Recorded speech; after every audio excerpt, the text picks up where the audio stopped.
परिचय। गोपाल और गीता एक पाइप का उपयोग करके पौधों को पानी दे रहे थे। यह देखते ही उनके दादा उन्हें रोकने के लिए दौड़े आए। उन्होंने उन दोनों को पाइप का उपयोग न करने की सलाह दी ताकि अमूल्य जल बर्बाद न हो। आइए देखते हैं कि उसने अपनी सलाह में और क्या-क्या कहा। इस पाठ में आप जल के स्रोतों और वर्षा जल संचयन के संबंध में जानेंगे। उद्देश्य: इस पाठ के अंत में आप निम्नलिखित सीखने में सक्षम हो जाएंगे। जल के विभिन्न स्रोतों को सूचीबद्ध करने में, यह चर्चा करने में कि लोग विभिन्न स्रोतों से जल कैसे प्राप्त करते हैं और उन्हें किन समस्याओं का सामना करना पड़ता है, जल की बचत करने के तरीकों को पहचानने में। जल। सभी सजीव प्राणियों के अस्तित्व के लिए जल आवश्यक है। पौधों, जानवरों तथा मनुष्यों सभी को जल की आवश्यकता होती है। ऐसा कहा जाता है कि जीवन का आविर्भाव सर्वप्रथम जल में हुआ था। जल के स्रोत। वर्षा के रूप में जल आकाश से नीचे गिरता है और महासागरों, समुद्रों, झीलों और तालाबों को भरता है। यह भूमि के नीचे अत्यंत गहराई में भी पाया जाता है। बांध, कुएं, नलकूप, हैंडपंप और नहरें ये सब मानव निर्मित जल के स्रोत हैं। जल की आवश्यकताओं का प्रबंधन। शहरों में रहने वाले लोगों को निम्नलिखित स्रोतों से जल प्राप्त होता है। जल बोर्ड द्वारा आपूर्ति किए गए टैंकों से, हैंडपंप से, बोरवेल की खुदाई करके, निकटस्थ जल संयंत्र से। नलकूप। नलकूप के आशय एक कम घेरे वाले गड्ढे से है जिसे भूमि के नीचे ड्रिल किया जाता है। यह उन स्थानों के लिए बहुत उपयुक्त है जहां अधोभूमि की संरचना जल के भंडारण के लिए उपयुक्त होती है।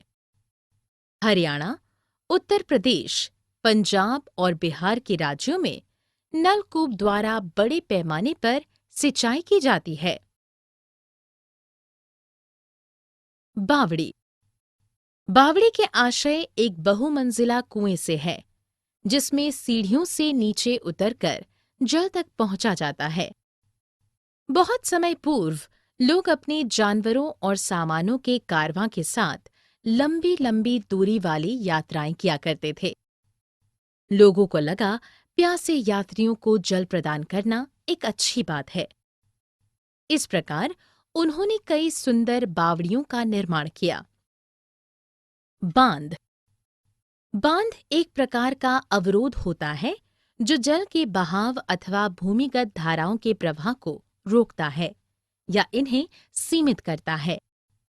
बांधों द्वारा बनाए गए जलाशय न केवल बाढ़ को रोकते हैं अपितु सिंचाई, मानव उपयोग तथा औद्योगिक उपयोग जैसे कार्यों के लिए जल भी मुहैया कराते हैं। वर्तमान स्थिति। वर्तमान में झीलों का उपयोग प्रचलन में नहीं है। झीलों के बीच में कई नई इमारतें और बस्तियां आ गई हैं। अब इन झीलों में जल एकत्र नहीं होता है, अपितु यह बह जाता है और यह व्यर्थ हो जाता है। निम्नलिखित कारणों से कुएं भी सूख चुके हैं।